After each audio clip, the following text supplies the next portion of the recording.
চলে আসুন আমার এই এলোমেলো ছাদ বাগানে। এলোমেলো হয়েছে কারণ এই যে রোদ উঠেছে। রোদ উঠেছে বলেই আমি সবকিছুকে এলোমেলো করে দিয়েছি। কারণ একটু গোছাবো। আর ১ম এই দেখো একটা আদা গাছ নিয়ে চলে এসেছি। আদা গাছটা শুকিয়ে গেছে। তো আজকে ভাবছি এই আদা গাছটা দেখি কেমন কি আদা হয়েছে। এই ব্যাগটার মধ্যে আদা গাছ লাগিয়েছিলাম। এটা একটা স্কুল ব্যাগ। স্কুল ব্যাগটাকে ফেলে দিব ভাবার পরে ভাবলাম এর মধ্যে যদি মাটি দিয়ে গাছ লাগানো যায়, তো একটু মাটি দিয়ে এই আদা গাছটাই লাগিয়ে দিয়েছিলাম। তো এরকমভাবে আমি মাঝেমধ্যে এরকম গাছ লাগিয়ে থাকি। তো দেখো এই যে মাটির নিচ থেকে একটু, একটু করে মনে হচ্ছে আদা পাওয়া যাচ্ছে। আর এই আদাটা যখন আমি বের করছিলাম তখন আমার মানে অনেকটা মনে হচ্ছে যে কি পাওয়া যাবে, কতটা কি পাওয়া যাবে। আর যখন এটা বেরোচ্ছে অল্প, অল্প করে তখন আশাটা বেড়ে গেল যে হ্যাঁ, কিছু তো পাওয়া যাচ্ছে অন্ততপক্ষে। তো এই দেখো খুব অল্পই আদা পাওয়া গেছে। এই যে ১ মুঠো আদা আমি এখান থেকে কালেক্ট করলাম। তো যাই হোক যেটুকুই পাওয়া যাক। আদা গাছ এবার সেরকমভাবে লাগাইনি। একটা হয়তো কিছু থেকে গেছিলো আদা, তার থেকেই গাছ বেরিয়ে গেছে। আর আদা গাছটা দেখে আমি এই ব্যাগটার মধ্যে লাগিয়ে রেখেছিলাম যে এর মধ্যেই হতে থাক। তো ব্যাগটাও আমার কাজে লেগে যাবে। তো দেখো ব্যাগটা এখনো শক্ত আছে। তো অল্প যেগুলো পাতা-টাতা আছে এগুলোর মধ্যে আমি ঢুকিয়ে দিলাম। আর আগের দিন এই যে বাস্কেটগুলো দেখেছিলে খালি করেছি। তো আগের ভিডিও যারা না দেখে থাকো তাহলে তারা দেখতে পারো কিভাবে কি লাগানো ছিল আর কি করেছি। আর এখান থেকেও কিছু মাটিটা পেয়েছি। আর আরও কিছু মাটি আজকে কালেক্ট করছি। এই যে আদা গাছ, এই হলুদ গাছ নিয়ে চলে এসেছি। হলুদ গাছটাকেও আমি দেখতে পাচ্ছ এই যে বের করে নিই কতটা হলুদ হয়েছে। কারণ মাটির ভেতরে আছে তো দেখা যায় না। আর এটাতে দেখার যে আগ্রহটা কিন্তু খুব থাকে যে কতটা কি হলো, মনে হয় যে হয়েছে কি হয়নি, কেমন হয়েছে। আমার তো খুব মানে ভালো লাগে এইরকমভাবে বের করতে। তোমাদের কেমন লাগে জানি না। এই আদা বা মাটির নিচে যেগুলো থাকে, যেগুলো আমরা সবসময় দেখতে পাই না, তো সেগুলো দেখার খুব আগ্রহ থাকে। তো সেজন্য আমার আদা গাছ, হলুদ গাছ, আলু গাছ এগুলো খুব ভালো লাগে। কারণ অনেক দিন পরে দেখবো আর তো তার মধ্যে থেকে কিছু পেয়ে যাবো। পেয়ে গেলে তো খুবই ভালো লাগে। যেমন এই যে আজকে দেখো কতটা পরিমাণে হলুদ হয়েছে। তো এই হলুদটা যখন আমি বার করছি তখন আমার মানে খুবই মানে ভালো লাগছে যে এতটা হলুদ আমি এবার পেলাম। তো দেখো এবার কিন্তু ভালোই হলুদ হচ্ছে আমার। আগের দিনও তোমাদের দেখিয়েছিলাম যে হলুদের গাছ থেকে বেশ ভালোই হলুদ পেয়েছি, কাঁচা হলুদ। আর আজকে এই যে ব্যাগটার মধ্যে আর এই বালতিটার মধ্যে থেকে আমি বালতিটার মধ্যে থেকে তো পুরোটাই মনে হচ্ছে যে মাটি ছিল, তার মধ্যে হলুদে ছড়ানো ছিল। তো দেখো ধুয়ে নিয়েছি। হলুদে তো প্রচুর মাটি লাগা থাকে, তো সেগুলোকে ধুয়ে নিতে হবে। আর একটু ছাড়িয়েও নিয়েছি। আর ছাড়িয়ে নেওয়ার পরে যেখান থেকে গাছগুলো বেরিয়েছে, তো সেই যে মেন যে সেটাকে আমি রেখে দিই, সেটাকে আবার লাগিয়ে দিব, তাহলে পরে আবার গাছ হবে। তো এভাবেই কিন্তু আমি আগেরবারও লাগিয়েছি। আমার যেটা মনে আছে যে আগেরবারও আমি এইভাবে হলুদগুলো নিয়ে নিয়েছিলাম। আর যে মেন যে গাছটা আছে সেই গাছটাকেই আমি কিন্তু লাগিয়ে দিয়েছিলাম। তো এবারও ভাবছি সেটাই করব, এটাকে আমি লাগিয়ে দিব। কারণ এভাবেই আমি লাগিয়ে যখন ভালো ফল পেয়েছি তাহলে নিশ্চয় আবার পরবর্তীতেও ভালোই পাবো। তো দেখা যাক। এই যে ব্যাগটা আছে, ব্যাগটার মধ্যে আবার পাতা-টাতাগুলোই আমি আবার ভরে দিব। আর এই যে মাটিগুলো আছে সেগুলো এখন অন্য কোনো টব রেডি করতে কাজে লাগবে। কারণ আমাকে আ ওই যে বাস্কেটগুলো আছে সেগুলোকে রেডি করতে হবে। তো এবার আরেকদিন চলে এসেছি সকাল, সকাল। এটা পরের দিনের হয়তো ভিডিও। তো আজকে মেথি শাক তুলবো। তো আমার এই ছোট্ট, ছোট্ট টবের মধ্যে মেথি শাক লাগানো আছে। অল্প, অল্প করে মেথি শাক আমি লাগিয়েছিলাম। প্রত্যেক দিনই মেথির জল খাওয়া হয় আর মেথি ভেজানো। তো সেই মেথিগুলোকে এর মধ্যে ছড়িয়ে দিয়েছিলাম। তো তার থেকেই প্রচুর পরিমাণে মেথি শাক আমি পেয়েছি। দেখো উপরের অংশটাই আমি খালি কেটে নিচ্ছি। এইভাবে কেটে নিলে পরেই আমার শাক বাছাও রেডি হয়ে গেল। তো এইভাবে নিজের গাছ থেকে যখন কিছু তোলা হয় তখন কিন্তু খুবই মানে ভালো লাগা থাকে, মনটা কিন্তু আনন্দে ভরে যায়। আমার বাগানটা খুবই ছোট, কিন্তু এইরকম ছোট ছোট কিছু শাক পাতা লতা পাতা গাছ লাগাই, যাতে করে আমি কিছু না কিছু পেয়েই যাই। তো এভাবেও তোমরা যাদের ছাদ বাগান খুব ছোট, তারা যদি ভাবো যে ছাদ বাগান থেকে কিছু পাবো, তো এরকম কিছু জিনিস বিশেষ করে শাক পাতা ধনে পাতা এগুলো তো লাগাতেই পারো। আর মেথি শাক এই শীতকালে খুব তাড়াতাড়ি বেড়ে যায়, খুব তাড়াতাড়ি বীজ থেকে হয়ে যায়। আর মেথি তো আমাদের রান্নাঘরে থাকেই, সেই বীজটাই তোমরা ছড়িয়ে দিতে পারো। আমি তো সেটাই ছড়িয়ে দিয়েছি, যেই মেথি আমরা খাই সেই মেথি, আলাদা করে বীজ কিনিনি। তো এই দেখো ছোট্ট ছোট্ট জায়গাতেই কিন্তু এগুলো হয়ে গেছে। তো একবার তুলে নেওয়ার পরে এগুলো আবার কিন্তু বেরিয়ে যাবে শাকগুলো। তো সেই জন্য আমি উপর থেকে এটা তুলে নিয়েছি, একদম গোড়া থেকে তুলিনি, যাতে করে একবার তোলার পরে আর একবার আমি শাক খেতে পারি। তো অল্পই মেথি আর তার থেকে এতটা শাক, আর এই যে তোলার একটা অনুভূতি, সব নিয়ে আনন্দেই ভরে যাচ্ছে আমার মনটা। সেজন্যই তোমাদের থাম্বনেলেও দিয়েছি যে ছাদ বাগান থেকে যে প্রাপ্তি আমার হচ্ছে, তার থেকে আমার মনটা ভীষণ ভরে যায়।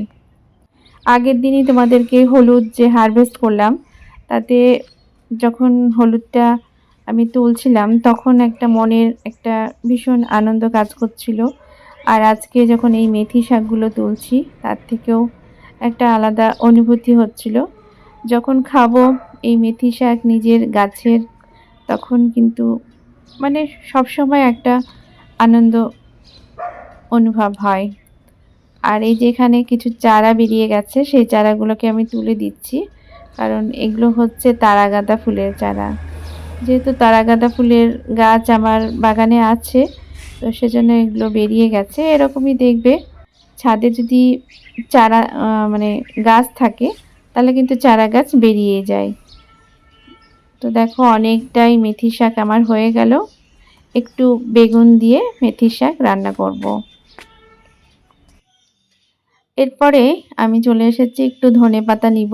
এই ধনেপাতাগুলো দেখতেই পাচ্ছ কয়টা মাত্র গাছ, আর প্রত্যেকবার যখন তুলি গোড়াগুলোকে তুলি না, এইরকম উপর থেকে তুলে নিই। আর তারপরে কিছুদিন পরেই আমি আবার যখন আসি, তখন দেখি আবার পাতা গজিয়ে গেছে। তো এইরকমভাবে তোমরাও এক একটা জায়গায় যদি এরকম অল্প অল্প করে মেথি বলছি ধনেপাতা লাগাও, তাহলে কিন্তু তোমরা এরকমভাবে অল্প অল্প, রান্নাঘরে তো প্রত্যেক দিনই আমাদের ধনেপাতা লাগে, তো এভাবে যদি লাগাও তো রান্নাঘরের যতটা আমাদের ধনেপাতা লাগে এর থেকেই মিটে যায় আমার মনে হয়। আজকে একটু ধনেপাতা প্রত্যেক দিনই একটু একটু করে তুলি এখানে ওখানে থেকে। আর এই যে চারাগুলো তুলেছিলাম সেগুলো ভাবছি একটু লাগিয়ে নিই। আপাতত এই জায়গায় লাগাচ্ছি, এখানে পালং শাক লাগানো আছে আমার। তো এই পালং শাকের ভেতরেই একটু জায়গা করে নিয়ে এটাকে লাগিয়ে নিচ্ছি। এটাও এখন চারা অবস্থায় আছে, তো একটু বেড়ে যাবে। আর পালং শাক তো নিচেই থাকবে, এটা বেড়ে গেলে এটা ফুল হবে একটু। তো যাই হোক, এখানে দুটো চারা লাগিয়ে দিলাম, যেহেতু আমার এখানে 4-5টা চারা আমার পেয়েছিলাম। আর এখানে কিছু চারা আছে যেগুলোকে আমি তুলে একটু একজনকে দেওয়ার কথা আছে, সে চেয়েছে। তো আমি ছোট্ট গ্রো ব্যাগের মধ্যে এটা একটু ঢুকিয়ে দিচ্ছি, এরকমভাবে মাটি অল্প নিয়ে। তো এভাবে যদি ছাদ বাগানে একটু বেশি চারা গাছ হয়ে যায়, তো একে তোমরা দিয়েও দিতে পারো। আর এই ফুলগুলো পুজোতে বেশ ভালোই কাজে লাগে। এরপরে দেখো আরেকটা আশ্চর্যের ব্যাপার হয়েছে। ছাদ পরিষ্কার করতে গিয়ে আমি এটাকে আবিষ্কার করলাম। আর এটাও হচ্ছে একটা হলুদের গাছ। আর এর ভেতরটা দেখে আমি যা আশ্চর্য হয়েছি, মনে হচ্ছে পুরোটাই হলুদে ভর্তি। সত্যি ছাদ বাগান করলে কী যে আনন্দ, সেটা মানে যারা করে তারাই বুঝবে। আর এইরকমভাবে যদি আমাকে সারপ্রাইজ করে তাহলে তো আর কি বলবো। তো এটা পেয়ে আমি খুব খুশি হলাম। মানে আমি ভেবেছিলাম যে এবারের মতো হলুদ আমার তোলা হয়ে গেছে, আর তারপরে উপরি এটা আমি পেয়ে গেলাম। তো যাই হোক, ভালোই হলো, ভালোই লাগলো এটাকে পেয়ে। আবারও এটাকে ধুয়ে নিয়ে সেই আগের হলুদের মধ্যে আমি রেখে দিব। এবার কিন্তু হলুদ আমি প্রচুরই পেলাম। আমার কাছে তো অনেকটাই, কারণ আমাদের যতটা প্রয়োজন ততটা এই হলুদেই মনে হয় মিটে যাবে, যতটা পেয়েছি। সকালবেলা একটু কাঁচা হলুদ খাওয়া, আর মাঝে মধ্যে যদি একটু মুখে বা গায়ে একটু হলুদ, কাঁচা হলুদ মাখা, ফেস প্যাক তৈরি করে মাখা, তাহলে কিন্তু হয়ে যায়। আর এই যে হাতে নিয়ে যে কি আনন্দ লাগছে আর কি বলবো। এই তো এইভাবে কিছু কিছু জিনিস আমাদের ছাদ বাগানে হতেও থাকে, আর আমরা আনন্দ পেতেই থাকি। তো এটাকেও ছাড়িয়ে নিব, আবার এই গার্ডটাকেও আমি লাগিয়ে নিব। দেখতেই পাচ্ছ, এটাও মনে হচ্ছে গার্ড থেকেই হয়েছে বলে এতটা সুন্দর হয়েছে। তো এবার আমি বুঝেই গেলাম যে এই হলুদ গাছের ব্যাপারটা আসলে গার্ডের জন্যই হচ্ছে। আমি যখন এমনি হলুদ লাগাতাম তখন হলুদ হতো, কিন্তু এতটা আমার মনে হতো না, গুচ্ছভাবে পেতাম। আর আরেকটা জিনিস আমি যেটা লক্ষ্য করলাম, যে যেখানে আমি হলুদটা লাগাবো, যেই ব্যাগেই বলো, গ্রো ব্যাগেই বলো বা টবেই বলো, সেটা একটু মাটিটা হালকা হতে হবে। মানে খুব বেশি মাটি থাকলে চলবে না, যাতে এটা ছড়াতে পারে ভালো করে। আমি আগেও তোমাদের দেখিয়েছি যেখানে হয়েছিল সেটাতে কত কম মাটি ছিল। কম মাটি দিলে অসুবিধা নাই, একটু পাতা টাতা দিলে সেটা একটু হালকা হয়। এরকম শুকনো পাতা দিয়ে দিবে, ছাদে একটু শুকিয়ে নিয়ে আমি এই হলুদের যে শুকনো পাতাগুলো আছে এগুলোকেই আবার এই বালতির মধ্যে দিয়ে দিলাম, যাতে করে এগুলো পাতা সার হয়ে যায়। আর এর মধ্যে গাঁটগুলো রেখে দিব, আর একটু করে মাটি দিয়ে দিব যাতে করে গাছটা বেরিয়ে যায়। তো এভাবেই ভাবছি এগুলোকে লাগিয়ে দিব। এখনই লাগানোই মতোই থাকলো, এখনই গাছ বেরোবে না জানি। তো এভাবে আমি এটাকে লাগিয়ে দিলাম, দেখতে পাচ্ছ। আর এই বালতিটাকেও আবার ভাবছি রেখেই দিই, ভেবেছিলাম ফেলে দিব। তো যখন এইরকম হলুদ গাছ এর মধ্যে হয়েই যাচ্ছে, তাহলে জিনিসটাকে কেন ফেলে দেব। তো ভাবছি যখন আর এক বছর চালিয়ে নেওয়া যাচ্ছে তখন থাক, চলুক, পরের বছর দেখা যাবে বালতিটা ফেলার কথা। ভাঙা জিনিসপত্রগুলোকে অনেক সময় এই জন্যেই ফেলতে পারি না, দেখি যখন যে জিনিসগুলোর মধ্যেও যখন কিছু হয়ে যাচ্ছে তখন এগুলোকেও ফেলে ফেলে দেওয়া যায় না। সেরকমই দেখলে যে আগে একটা ব্যাগের মধ্যে লাগিয়েছিলাম, সেগুলোকেও এইরকম হলুদ চাষ বলো, আদা চাষ বলো, এগুলো ক্ষেত্রে এরকম জিনিস ভালো, কারণ এগুলো চোখের সামনে না রাখলেও চলবে। বাগানের একটা কোণাতে এরকমভাবে অল্প মাটি দিয়ে এগুলো লাগিয়ে দিলে সুন্দর হয়ে যাবে, এতে খুব একটা যত্ন লাগে না কিন্তু। তো আমি এটাকে রেডি করে নিয়ে ছাদের একটা কোণাতে রেখে দিব। আর এই যে ব্যাগটার মধ্যেও আরও যে গাঁটগুলো ছিল সেই গাঁটগুলোকে রেখে দিলাম, পরে লাগাবো। আর এই যে বাস্কেটগুলো রেডি করে নিয়েছিলাম, মাটি দিয়ে ভরে নিয়েছি এগুলো। এই যে বাস্কেটটা তোমাদেরকে দেখালাম, বলা হয়নি যে আমি সেলোটেপ দিয়ে ফুটোটাকে বন্ধ করে দিয়েছিলাম। কিন্তু অতটা সেলোটেপ ব্যবহার করতেও কেমন লাগছিল, কারণ সেলোটেপ নষ্ট করতেও কেমন লাগে। তো সেজন্য আমি নিচের দিকে একটু এরকম ছেঁড়া যে পাপোশগুলো ছিল কাপড়ের, যে জামা, এই ধরনের জিনিসগুলো দিয়ে ঢেকে দিয়ে দেওয়ার চেষ্টা করেছি, যাতে করে কি হয় মাটিটা না বের হয়ে যায়। তো যদি তোমাদের কাছে এরকম ঢাকার কিছু না থাকে, পলিথিন থাকলেও ভালো, বা এই কাপড়টা দিলে কি হয়, এই ধরনের কাপড়গুলো তাতে করে মাটিটা বেরিয়ে যাবে না, জলটা বেরোবে, যেটা আমাদের দরকার। তো এভাবেও তোমরা এরকমভাবে ফুটো যে বাস্কেটগুলো আছে সেগুলো রেডি করে নিতে পারো। আমি এই যে বাস্কেটটা মনে হয় আগের বছর কিনেছিলাম 50 টাকা দিয়ে। তো এগুলোতে বেশ সুন্দর শাকের গাছ লাগানো খুব ভালো।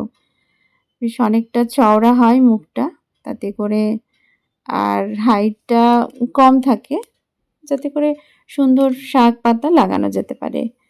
তো ভাবছি এবার ছোলার শাকটা করি, কারণ ছোলা কিছুটা ছিল বাড়িতে, তো ভিজিয়ে দিয়েছিলাম। ভেবেছিলাম যে একটু ছোলা ভাজা খাবো, কিন্তু পেটটা একটু খারাপ ছিল বলে আর ছোলা ভাজা করলাম না। কাঁচা ছোলাও খাওয়া যেতে পারতো।